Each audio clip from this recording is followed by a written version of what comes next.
Coming up on IST News, find out what has happened to the man in charge of the Paris attacks. And listen to hear what has been going on campus, across the nation, and around the globe.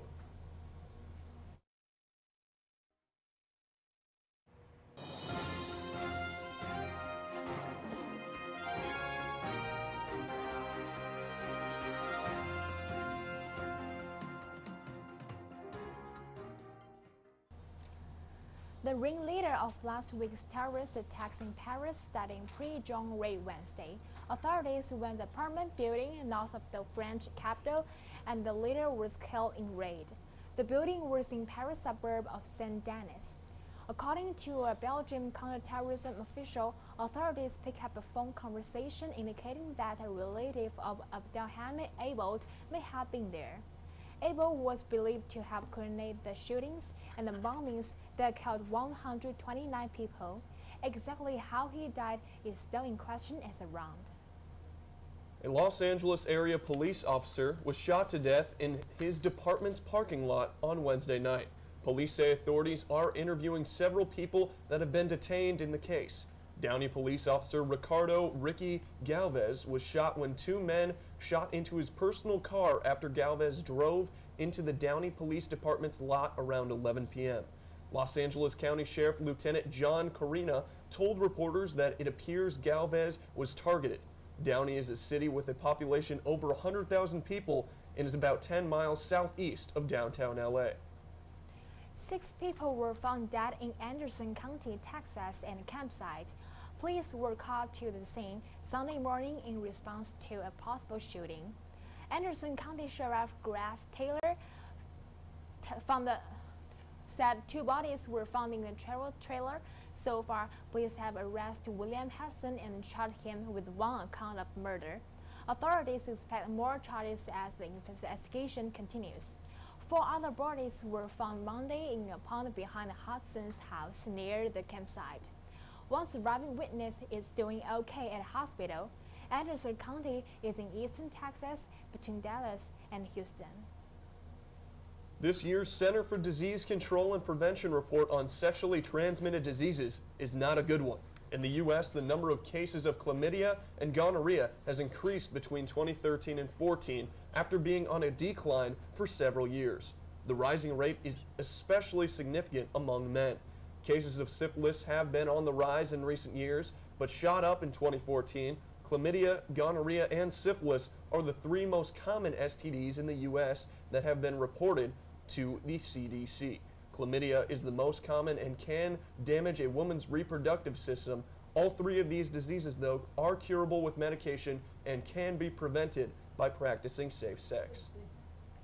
An unusual car theft occurred Wednesday morning. Police said 2 car thieves made an unexpected stop after stealing a vehicle. They dropped an 8-year-old boy off at his school after they discovered him in the backseat. Norfolk, Virginia police spokesman Daniel Harrison stated that the boy was sitting in his mother's car at her employee's parking lot when the 2 men got in the car. The boy told the police that the man asked where the school he goes to, and they took him there. The mother called the police when he found the car missing with the son inside. The boy was found unharmed at the school, and the car was found abandoned about 3 miles away. There have been no arrests made. Authorities have arrested a man in connection to a death in northern Iowa. According to the Calhoun County Attorney's Office, 48-year-old Freddie Crisp has been charged with first-degree murder in the death of Dale Potter of Devil's Lake, North Dakota on Wednesday. On November 10th, Potter was found dead in Pomeroy with a gunshot wound. No additional information about his cause of death has been released, and Crisp has been taken to the Sac County Jail office where no bond has been established at this time. According to a new report, China's consumers are projected to spend more than up to $6.4 trillion a year by 2025. According to a study by think tank Demand Institute, that is about 70% increase from the $3.7 trillion that consumers in China spent last year.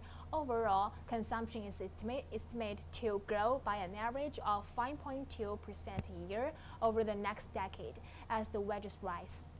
and the Chinese becomes more ambitious in their spending. The second largest consumer market in the world is back to hit a cumulative consumer spending of the 56 trillion between now and 2025. Shares in Lucara jumped 35% after a stone of 1,111 carats was found in its Kirwine mine in the southern African nation of Botswana. The mine has been in operation since 2012. The company has found what it calls two exceptional white diamonds. It's estimated at 813 carats and 374 carats in the same mine. The stone is said to be the biggest gem quality diamond found in more than 100 years. The company's stock had fallen 26% so far this year, and the discovery transformed the Canadian company's fortunes. CEO William Lamb said the significance of a recovery of a gem quality stone larger than 1,000 carats cannot be overstated. Stay tuned to hear what has been going on around ISU campus and other news after the break.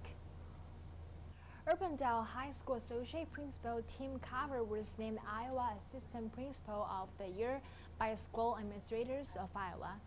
SAI Executive Director Rogue Horn said that Carver was a strong advocate for students who are at risk of dropping out and has a creative process for all to display their learning progress. Carver will be recognized at a state capitol ceremony in May and at SAI's annual conferences in August. Carver said he shared the honor of the award with the entire Urbandale High School team and feels it is a result of the team focus on learning and commitment to building positive relationships. Carver has served as a principal with the Urbandale district since 2005. Wednesday and today, the kinesiology department offered free health screenings in the Memorial Union. Treyer Schoen has the story. In September, Paul Walker's daughter filed a wrongful death lawsuit against Porsche, claiming the sports car he was riding in has multiple design flaws. However, Porsche has blamed Walker for his own death, saying the vehicle he was riding in has been abused and altered. Court document filed by the car company last week said all actors' quotes, death and all other injuries or damages claimed were the results of his own comparative fault. Walker was best known for his role as Brian O'Connor in the Fast and Furious franchise. His life and his friend Roger Rodas was cut short when his Porsche crashed in the accident November 30, 2013. A rare species of squirrel has gathered new life. The formerly endangered Delmarva Peninsula fox squirrel is now no longer at risk of going extinct. This according to the Department of Interior. This is due to the return of the squirrel to its rich farmland and forested areas where it has begun to thrive once again in recent years, marking a major win for conservationists fighting to keep this species alive after it was named on the Endangered Species Act of 1967. As one of the 78 species on that act, the Delmarva Peninsula fox squirrel is only the 30th species to be delisted since the passing of the bill in 1973. Brody the dog from Canby, Oregon has a friendly face and disease that makes that face very unique. The 13-year-old black lamb suffers from the skin condition called vitiligo.